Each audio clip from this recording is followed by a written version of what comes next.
הבידור, התעשייה הנוצצת.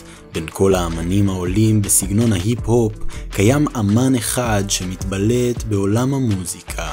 הראפר MC הנערף, או בשמו העברי מם סמך אני לא יודע, היה אחד מהאמנים המבטיחים בתחום, אך המצב לא תמיד היה כך. שילה דעה, יליד לוד, בא ממשפחה שהמזל לא העיר לפנים. גדלתי בבית מוכה, בית קשה.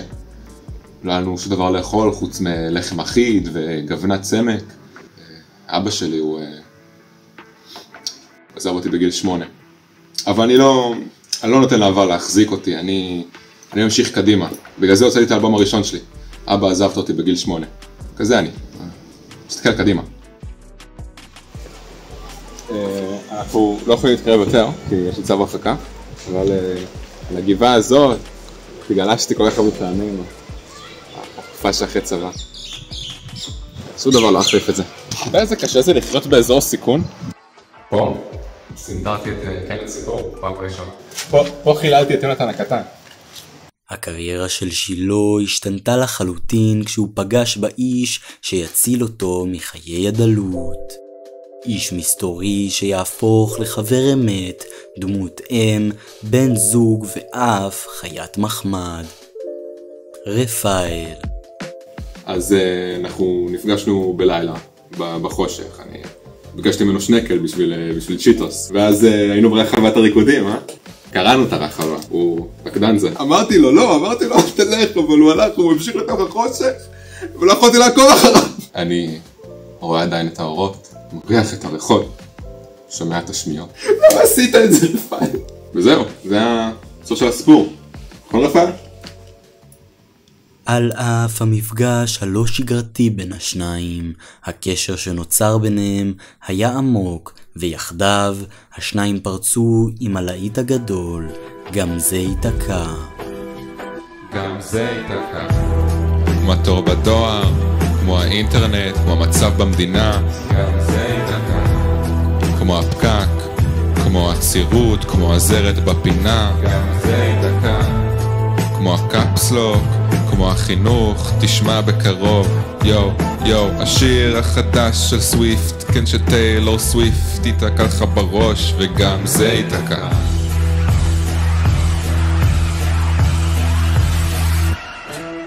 אז איך הגיע רעיון השיר?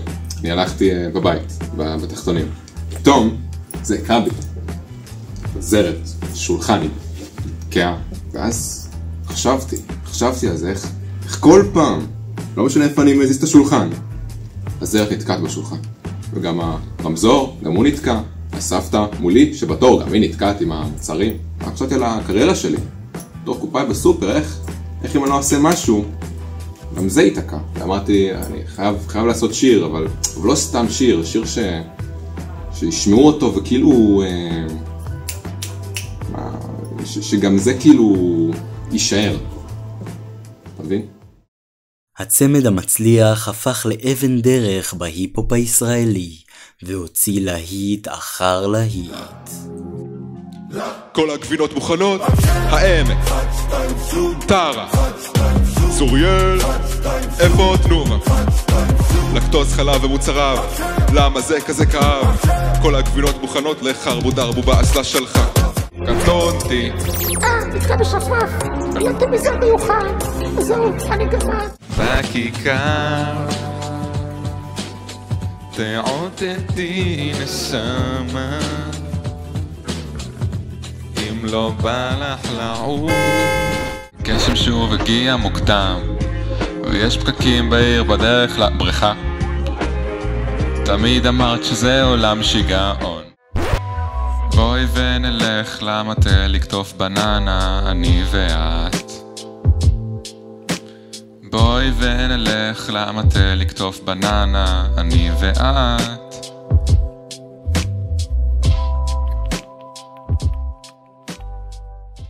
אך MC הנערף לא נשאר מלך הראפ הישראלי לאורך זמן. אחרי הפריצה, האמן הואשם בגנבת זכויות יוצרים. אני לא רוצה לדבר על זה. אתה יודע כמה קשה זה להיות מקורי בימינו? שכל חרוז כבר קיים, שכל שורה כתובה? הייתי צריך לפעמים לשאוף השראה, לגנוב, להעתיק, לפרוץ לבית של אנשים ולצלם את החומרים. הכל הלך חלק, כן? עד שצ'יטוס באו בטענות. הראפר, אחרי קשיים להתפרנס מעולם המוזיקה, נאלץ לפתוח את עצמו לתעשיית המזון. המותג שלו, צ'יטוס אנא ערף, שבר את השוק, אך צ'יטוס לא ראו זאת בעין יפה.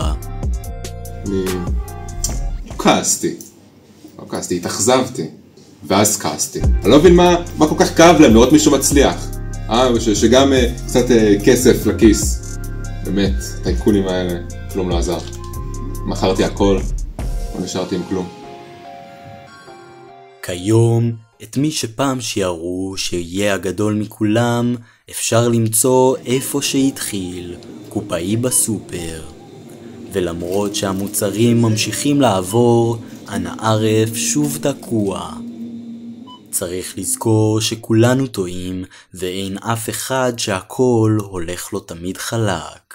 כי כולנו בני אדם, גם ראפרים וגם קופאיות. גם זה ייתקע. כמו התור בדואר, כמו האינטרנט, כמו המצב במדינה. גם זה ייתקע. כמו הפקק, כמו הצירות, כמו הזרת בפינה. גם זה ייתקע.